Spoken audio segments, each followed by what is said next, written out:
امریکہ کے طریقے پہ چلنا ہے، اپنے حکمرانوں کے طریقے پہ چلنا ہے، یا اللہ کی اس ہدایت پر چلنا ہے، یہ آپ کا اختیار ہے، اب آپ نے فیصلہ کرنا ہے۔ یہ دو خیمے بن رہے ہیں، ایک اس ہدایت والا خیمہ اور ایک اس شیطان والا خیمہ، اب آپ نے انتخاب کرنا ہے کہ آپ نے کس خیمے میں جانا ہے۔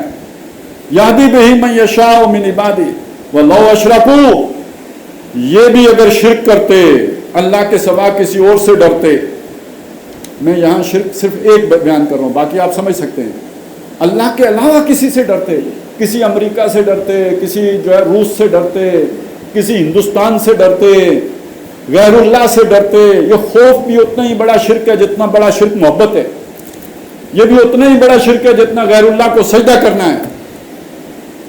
تو لو اشرکوا، اگر یہ شرک کرتے، لحبط عنہم ما کانوا یعملون، ان کے سارے اعمال اکارت چلے جاتے۔ اتنا بڑا جرم ہے یہ شرک کرنا ہے۔ اپنے لم یلبسوا ایمانہم بظلم، اس ظلم سے اپنے ایمان کو آلودہ نہ کرنا، اس سے اپنے آپ کو بچا کے رکھنا۔ لیکن وہ تو پوری طرح جو ہے وہ ثابت قدم رہے، لہذا اولئک الذین آتیناہم الکتاب، یہ وہ لوگ ہیں جن کو ہم نے کتاب دی، والحکم، حکومتیں دی، نبوت دی، فَإِن يَكْفُرْ بِهَا هَؤُلَاءِ، اگر انہوں نے اس کا انکار کیا، اس ہدایت، وہی جو اللہ کی ہدایت چلی آ رہی ہے، جو محمد الرسول اللہ پر پہنچ کے نقطۂ کمال کو پہنچ گئی ہے، اور جو کتاب محمد الرسول اللہ کو دی تا صبح قیامت کے لیے محفوظ کر دی، ہدم و نور، اس میں ہدایت بھی ہے اور نور بھی ہے، یہ ایمان بھی ہے، یہ وہ ہدایت ہے جو اللہ نے دی ہے۔ اگر اس ہدایت سے یہ منہ موڑیں گے، یہ جرنیل منہ موڑیں گے، یہ کرنیل منہ موڑیں گے، یہ بیوروکریٹ منہ موڑیں گے، یہ نواز شریف منہ موڑیں گے، یہ پی ڈی ایم منہ موڑیں گے، یہ مولانا فضل الرحمان منہ موڑیں گے، یہ زرداری موڑیں گے، یہ خان موڑیں گے، یہ انصاف موڑیں گے، جو بھی موڑیں گے اس سے منہ، فَإِن يَكْفُرْ بِهَا هَؤُلَاءِ فَقَدْ وَكَّلْنَا بِهَا قَوْمًا، تو ہم اس ہدایت کا وارث بنا دیں گے ایک ایسی قوم کو، لیسوا بہا بکافرین، جو اس کا ناشکری کرنے والی نہیں ہوگی۔ کیا مطلب؟ اس ہدایت کو مٹایا نہیں جا سکتا، اسے مودی نہیں مٹا سکتا، اسے کوئی ٹرمپ نہیں مٹا سکتا، کوئی بائیڈن نہیں مٹا سکتا، کوئی شیطان نہیں مٹا سکتا، یہ چلی آ رہی ہدایت ہے، ہمیشہ چلتی رہے گی، اسے کوئی نہیں مٹا سکتا، اس کے مقابل آنے والے مٹ جائیں گے، یہ نہیں مٹے گی، یہ تو چلتی رہے گی، اسے دوام ہے۔ میں نے اس لیے آپ کو آپ کی تاریخ بتائی ہے، آپ نہیں مٹ سکتے، یہ بھول ہے، یہ فرعون بھی بھولا تھا، یہ ابو جہل بھی بھولا تھا، ابو جہل نے بھی ارادہ کیا تھا، وَإِن كَادُوا لَيَسْتَفِزُّونَكَ مِنَ الْأَرْضِ، نبی یہ تو قریب ہے کہ آپ کو زمین سے نکال باہر کریں، ختم کر دیں آپ کو، لِيُخْرِجُوكَ مِنْهَا، یا ہم مکے سے آپ کو اخراج کر دیں، وَإِذًا، اگر انہوں نے ایسا کر دیا، لَا يَلْبِسُونَ خِلَافَكَ إِلَّا قَلِيلًا، آپ نہیں مٹیں گے، آپ کے پیچھے یہ زیادہ عرصہ یہاں پہ نہیں رہ سکیں گے۔ 2 سال کے بعد ختم ہو گئے نا وہ سارے نکالنے والے، محمد الرسول اللہ کو اللہ نے جو ہے وہ ثابت قدم کیا، دوام دیا، ان کا وَرَفَعْنَا لَكَ ذِكْرَكَ کی شان بنائی، ابو جہل مٹ گیا۔ یہی کوتاہی کی، یہی غلطی کی تھی فرعون نے کہ موسیٰ کو ختم کر دے، فَأَرَادَ أَن يَسْتَفِزَّهُم مِّنَ الْأَرْضِ، اس نے ارادہ کیا فرعون نے کہ موسیٰ کو زمین سے اکھاڑ پھینکے، قتل کر دے، تو پھر کیا ہوا؟ تو ہم نے اس کو بھی فَأَغْرَقْنَاهُ وَمَن مَّعَهُ، اس کو بھی اور اس کے سارے ساتھیوں کو بھی جمیعاً، سب کے سب کو غرق کر دیا۔ یہ ہدایت کے حاملین مٹ نہیں سکتے، ابراہیم کو مٹایا نہیں جا سکا آگ میں پھینک کر، یحییٰ کی گردن کٹ گئی لیکن ہدایت قائم رہی، حسین کٹ گئے، اسلام بچ گیا، یہ ہدایت نہیں مٹے گی، یہ باقی رہے گی، اس کو مٹانے والے مٹا دیے جائیں گے، وہ نہیں بچیں گے۔ فَإِن يَكْفُرْ بِهَا هَؤُلَاءِ، تو اس میں ایک بہت بڑی دھمکی ہے، اگر تم نے اس ہدایت سے منہ موڑا، اللہ تم سب کو ختم کر دے گا۔ یا ایھا الذین آمنوا من یرتد منکم عن دینہ، جو کوئی تم میں سے اپنے دین سے پھر گیا، فسوف یأتی اللہ بقوم، تو اللہ ان کی جگہ کسی اور قوم کو لے آئے گا۔